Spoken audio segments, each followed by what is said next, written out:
Yeah. You know what? We've pounded this movie into the ground. Yes. I think I'm yabba dabba done with it.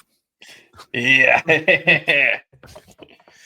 Yabba dabba doo. The Flintstones.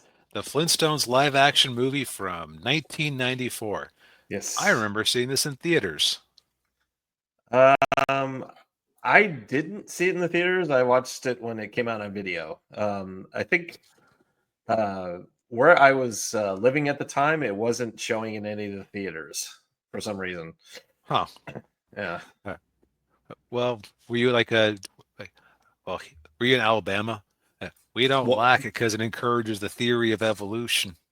not Alabama, but I was in Wyoming, so that might have had something to do with it. Which is funny because the Simpsons is clearly a creationist work that has humans and dinosaurs living alongside with each other. Yes.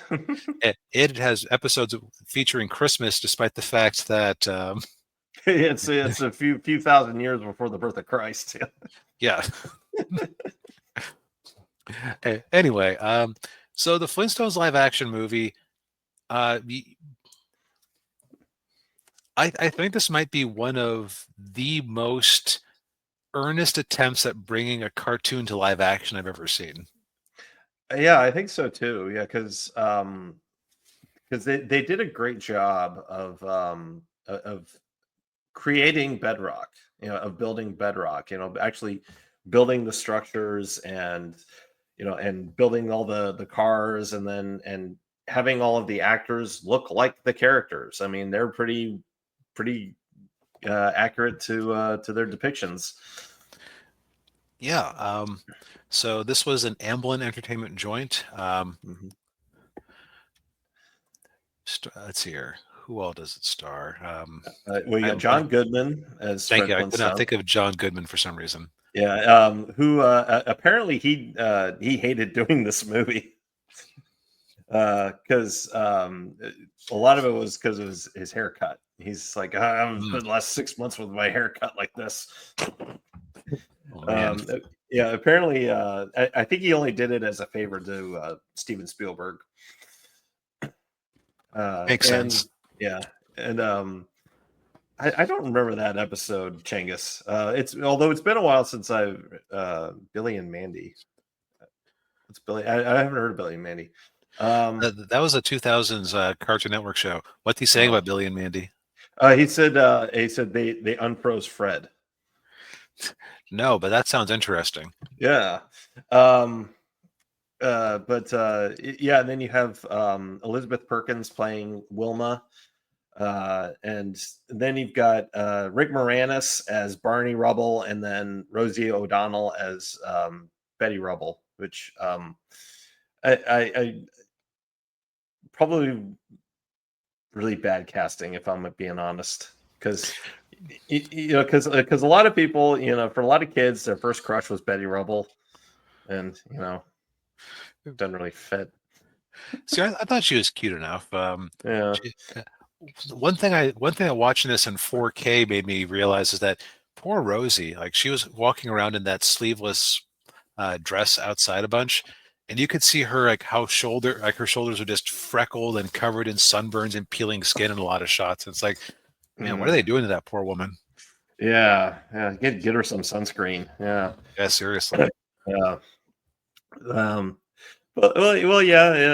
And then and I thought Moranis was decent enough as Barney Rubble. I mean, I will say they all got the voices right. Mm-hmm. And I think the only reason the big reason Rosie was cast was because she could do the laugh, the little giggle.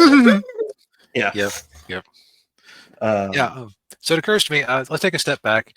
Yeah. If you're too young to remember, the Flintstones was it was the original primetime animated show. Mm-hmm. It was the how to put it. It was the unsuccessful goal for many, many years until The Simpsons came out to recreate what the Flintstones was for adult animation. The Jetsons started off as an attempt to what if we did the Flintstones, but it's the future? And Yeah. It was a flop its first season until they revived it in the 80s and put it on Saturday morning where it always belonged. And then it was a success. Yes. Yeah. Yeah. Yeah. The Flintstones was basically like the Honeymooners, but in cartoon form and in prehistoric times. Yeah. And it was like we're still living with the shadow of the Flintstones today. Homer Simpson is very much a Fred Flintstone-esque character, Yeah. as is Peter Griffin for that matter. Hmm. Just I think they're dumber than Fred ever was, which we'll get into a second when we talk about the actual movie. But Yeah. um, you can still get Flintstones chewable vitamins. They still have Cocoa Pebbles Yeah. Yeah. And Fruity Pebbles. and Fruity Yeah. Pebbles and whatever seasonal pebbles they decide to roll out. Yeah. Yeah. You still see the Flintstones every now and then pop up, and references in pop culture, and you might even you can, I think you can watch the old episodes on Max or Peacock or wherever. Maybe Max. They're probably also for free somewhere too. But Yeah. like Flintstones were a big deal, and they weren't just a big deal in the '60s when during the initial run of the show. Hanna-Barbera had a stranglehold on American animation up through the '80s when they started getting some real competition from things like Transformers or whatever. When they finally broke down the laws against having cartoons basically be glorified toy commercials, at which point you could actually afford to put some better animation into it than Hanna-Barbera historically did. Right. Yeah. Yeah. But That's very true. like the Flintstones, they had lots of spin-offs and Mhm. sequels and other like Saturday morning stuff that was honestly kind of forgettable. But that original run just deeply embedded in people's minds. As I recall, the theme songs, yeah, the Flintstones had two different theme songs over time. Yeah. They were like chart toppers. They had The Man Called Flintstone, which I want to say had a theatrical release of some sort, which was like a spy parody thing that I think I reviewed for the channel a few years back. Yeah. It sounds familiar. Yeah. They like the Flintstones were everywhere, and the Flintstones got like a second burst of life in the '90s. Like they even had a Flintstones kids cartoon when I was growing up, part of like the Yeah. Up named Scooby Doo and other things. Yeah. I remember that, and I think they had like a Flintstones kids series too, where like Yeah, yeah, where all the characters were little kids. right. That's what I was referring to. Yeah, Oh, okay. Yeah. Yeah. yeah. And this movie was like a big shot in the arm. And this was a big movie for that year. Like 350 million in 1994 dollars was nothing to sneeze at.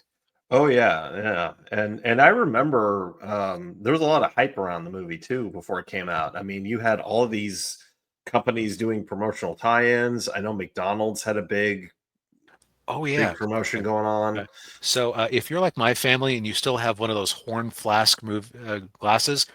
apparently you shouldn't drink from it anymore because it's kind of gone toxic. Oh. I think that inspired my parents to recycle the one that they'd had since we saw this movie. Oh. Oh. Well, okay. That's your public service announcement to at least fact check me. Yes, yeah. Yeah, yeah. And they had an action figure line too. I remember Yeah. seeing those at Toys R Us. Probably the most creative one I had was they had a 3D comic available for this movie that told the storyline, and it wasn't like normal 3D effects. It was like if you closed one eye, you would see the characters drawn like the actors. If you closed the other eye, you would see the everyone look like the cartoon version. Yeah, and I think I had one. I think I had that too. Um, yeah, that sounds familiar. Yeah, So I guess what I'll say is that I actually have a hard time judging this on its own merits because it is rooted deep in my psyche. Like yeah, as the movie was playing, I was like, oh, and then this will happen, and then this will happen, and then this will happen. yeah. uh, well, I will say in my case, like there was actually a lot about this movie I forgot. I remember kind of the basic beats of the story, but like there are a lot of like the jokes and everything, and some of the things that happen in the movie that just I completely it didn't remember or misremembered. And because I mean, I hadn't seen this movie in like 30 years, and I think I only watched it like once or twice. Um, and I think that was because maybe because my mom and dad didn't like it, which even though they both loved the cartoon show, they watched the cartoon when they were kids. So, Hmm. but yeah, but yeah, I mean, it was better than I remembered it being. And of course, it's I think from the outside looking in, a lot of people will look at it and go, "Oh, this looks really silly," because they look like the cartoon. But that's kind of the point of the movie. Like Right. it's Like supposed to be that way. what you wanted them to modern audienceify it up. You want Yeah. you wanted them to make it a dark, gritty, realistic take on cavemen that just happens to be called the Flintstones. Oh, I don't think anyone would see that movie. Exactly. So it's like, what's the alternative besides it looking silly? Yeah, yeah. Um, but yeah, I guess we should get to the plot of the movie, I I, which I guess we should. yeah, It almost feels like we've reviewed it, but it's yeah, but, but um, yeah. So like I mentioned earlier that Fred usually seemed like he was smarter than Homer or Peter Griffin. yeah, Um, so the core premise of this movie is that Fred is kind of a simpleton. yeah. Which it's been a while since I watched the cartoon show, so I can't really recall just how stupid Fred was. Um, but yeah, this movie, yeah, he's really dumb. Yeah. Yeah, so the plot of the movie, which it kind of has like an adult plot. So um, you got two new characters in the movie. And I'm pulling up the IMDb here real quick, so I don't. One of them What? is played by Kyle MacLachlan, who most people remember from a lot of David Lynch's movies. And then his secretary, who's played by Halle Berry, and her name is name of her character is Sharon Stone. Uh, and Which is exactly the sort of prehistoric themed punnery that the show is known for. oh yes, yeah, like the beginning of the movie, they go into the drive-in and they see George Lucas presents Star Wars. Coming soon, George Lucas presents Star Wars. Yes. Yeah, and so yeah, Kyle MacLachlan plays Cliff Vandercave, and he works at he's an executive at Slate, the Slate Company, which is that's the mining company where Fred and Barney work. And he and Sharon Stone, Halle Berry, they've come up with a yeah, they're a scheme to embezzle a bunch of money from the company, and but they need a patsy, they need a putz to take the fall for them, and then they have this so they have all the quarry the mining workers take this test so that they can become an executive, and uh, Fred and of course Fred and Barney are studying for it really hard, and of course Barney and Betty have just adopted Bam Bam. Thanks to Fred's financial aid. Yes, yeah, and so they're taking this test, and of course Fred just bombs it hard. Which having been a student at one point, taking a class where I do absolutely nothing, had no idea what anyone was talking about. I know the feeling. Uh, and so you know Barney goes and turns the test in, but then he sees that Fred just really bombed, just did a horrible job. So to pay Fred back for the financial aid to help them adopt Bam Bam, uh, Barney swaps tests with Fred, and as it just so happens, Barney got the highest score on the test, and Fred got the lowest. Yep. So Barney gets fired, and Fred becomes an executive.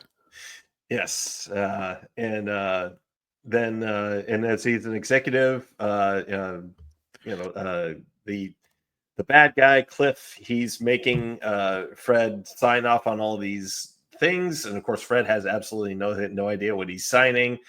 Doesn't read a thing. Yeah, doesn't read a thing. But and then, but of course, despite that, he's getting these hefty get a hefty pay raise and promotion, and so now he and Wilmer are living the high life. They're buying these fancy cars, and they get a hot tub, and then a Yeah, second story on the house. and the rebels are reduced to living with them. Yeah, All the while, Barney is just simmering, knowing that Fred is basically living his life. yeah. And I think that storyline is probably what puts a sour taste in a lot of people's mouths about this movie. Okay. Yeah. Because if I take a step back from, again, this movie being rooted deep in my childhood psyche, like I'm sympathetic with the writers having to come up with something that's more sophisticated than a usual 24 minutes Flintstones television plot, right? Right. It's kind of the problem that they had with the Simpsons movie, which is, okay, what do we do for an hour and a half? Yeah. Yeah. You almost have to write. You almost have to write a story arc for 3 episodes, and that's your movie. Right. And it's and so the characters are kind of, is mean spirited the right way to put it? Right. At least the situation is mean spirited. Yeah, it is. Yeah, and uh, Fred kind of has that.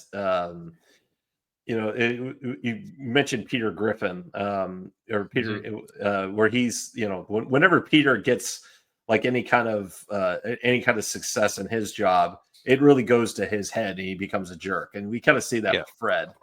Yeah. Right. And at one point, when a bunch of factory people or a bunch of people at the Slate's quarry are laid off, they speak openly about lynching Fred and Barney. they even get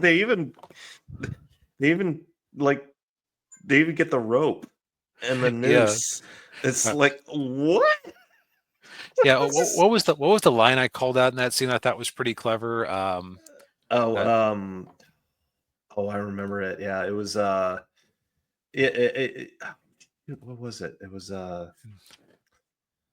that's right. I've been framed. In a minute, you'll be in a box. Yeah. I want to say that was Jonathan Winters who said that line. Yeah, okay, that's who that was. I thought he looked familiar. Yeah. But so it's like that is a weird plot line to have for the Flintstones. Like, yeah. But I also get it, because you have to have some sort of stakes to carry an hour and a half movie. Right. Yeah. Yeah, and Ninja points out, it sounds like an adult comedy plot as opposed to a Flintstones plot. Kinda, yeah. Yeah, and it also involves a lot of business stuff that the kids might not find very interesting. Yeah, and of course there's the very awkward scenes with Fred and Halle Berry, where there's like a little innuendo going on, and there's a lot of and then Wilma walks in on them and like, oh. Right. It's honestly, they didn't. I could actually see that happening on the Flintstones. Yeah. As low grade flirty as it was. Yeah. But still, just there's elements here that. But again, I'm trying to think of my alternative, and it's like, well, one thing they could have done would be to have them travel somewhere else, but then you lose the fun of making Bedrock and exploring Bedrock. Yeah. Yeah. Well, it probably would have saved them probably saved money on the budget, but But well, no, yeah, because anywhere else they would have gone, they would have had to Bedrockify it. Right. Yeah. Yeah. That's actually one of the fun things that A Man Called Flintstone is like. They basically have a Flintstones version of Paris that they go to at one point, and I want to say Istanbul or somewhere else in like Middle East or North Africa. That's Flintstones eyes. Like they were very creative with that. Oh yeah, yeah. But yeah, so on that level, it's like, okay, maybe the plot line is a little bit dark for what the Flintstones usually is. Yeah. I can again see why the writers would decide to go that way, just because of the needs to fill an hour and a half. Like, you can't just have it be all kid friendly fluff. Mind you, Yeah. there are still some scenes like that, like, oh no, there's a pterosaur coming to town, and everybody screams and runs inside, and then a car just gets bombed Yeah. with pterosaur droppings. Yeah. Uh, Um, so let's talk about we kind of talked about the negatives here, which is that the storyline, and also I would say that if you had never seen an episode of the cartoon before, I could see somebody getting very confused by this, yeah. Yeah. because it is such a love letter to that show that Yeah. Yeah. Um, yeah, I mean, and you talk about nostalgia bait. I mean, this was yeah, nostalgia bait before nostalgia bait. I mean, because they not only did they recreate all of the, bedrock and everything, but they had all the same like quirks and foibles. You had like, you yep, know, Dino, a very poor CGI Dino tackling, Fred, and they even do the opening sequence, the yabba dabba doo, and the yeah, yeah down to then the beat. yes, and they even have Betty and Willen doing the charge it. Yeah, yeah, exactly. So it's just like it's so in keeping with what it was. Like, this thing loves the Flintstones, and maybe just after so many remakes that we've reviewed over time, where it's like, okay, you were embarrassed about being a comic book movie, or okay, you didn't really want to do a Ninja Turtle story. Yeah. It was just kind of refreshing to watch something that just was, you know what, John Q. Public, you are here because you like the Flintstones, and you're going to get all the Flintstones we can cram into an hour and a half. Yeah. So, like, I can understand why this thing has a 5.0 on IMDb, because Yeah. like it is a movie that is like, it is there because you love the Flintstones already. It is not necessarily here to convert you. It is here to like give you those member berries and tingles and uh, and happy memories. Yes. Yeah. Yeah. Yeah. Yeah, it succeeds on that front. Yeah. Right? You can just take issue with the nature of the storyline. Yeah. Yeah. Another thing I'll say is that watching it with easy access to a pause button, which I didn't necessarily have as a kid, because I Mm. think it was a while before we had a TV with a remote control. Oh. At least like, or maybe like, you know what I mean, like a lot of controlling of the TV via the buttons on the VCR or the TV itself. Right. Yeah. Yeah. Yeah. I remember a lot of the early VCRs. Yeah, they didn't have remotes. You actually had Yeah, to get up and pause it or stop it. right. Yeah. So now that you can watch it on Netflix, I would say if you decide to give this a try, have your pause button ready, because every time they throw up a newspaper or a test or you have something in the background, there's a lot of like funny little in jokes there. Oh Like yeah. Yeah. my favorite probably was Pter- pterodactyl with soccer team crashes in Andes, each soccer team to survive.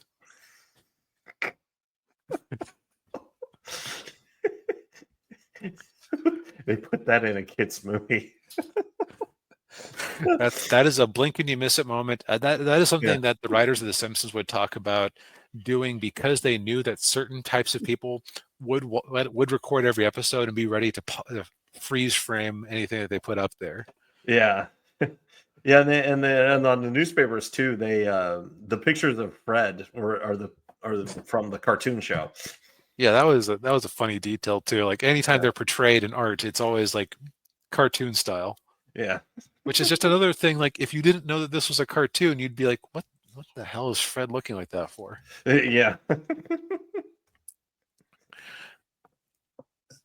So yeah, I think that if you have fond memories of the Flintstones, like, this is worth a watch just because it'll activate your memories. If you've Yeah. never watched the Flintstones before, just go watch some episodes of the Flintstones. Like, maybe Yeah. not the pilot, because pilots are always awkward, but just like, go find a list of top 10 Flintstones episodes and give them a watch. Yeah. Yeah. They're episodic, so you don't have to like watch them in order. Oh, that was the other thing, was that Fred was like weirdly stupid in this movie. Like Oh yeah, yeah. it's been a while since I watched it, but I felt like he was dumber than Homer Simpson sometimes here. Oh yeah. Although the cartoon could also be very inconsistent, because I distinctly remember one time when I was a kid watching two episodes back to back, and in one, Fred was a god tier bowler who everybody admired, and in another, he was seen as the world's worst bowler, and he was always like hitting the pins in someone else's lane. Like Okay. the people at the Buffalo Lounge or Buffalo Lodge like had no respect for him, and it's like, Uh, wait a minute. Even as like a kid, I was like, wait a minute. wait a minute. What's yeah. Yeah. But yeah, yeah, check it out if you want to revisit it, or if you haven't seen it before. It's on Netflix. Yep, Yep. Well, I think we've said all we need to say for tonight. indeed.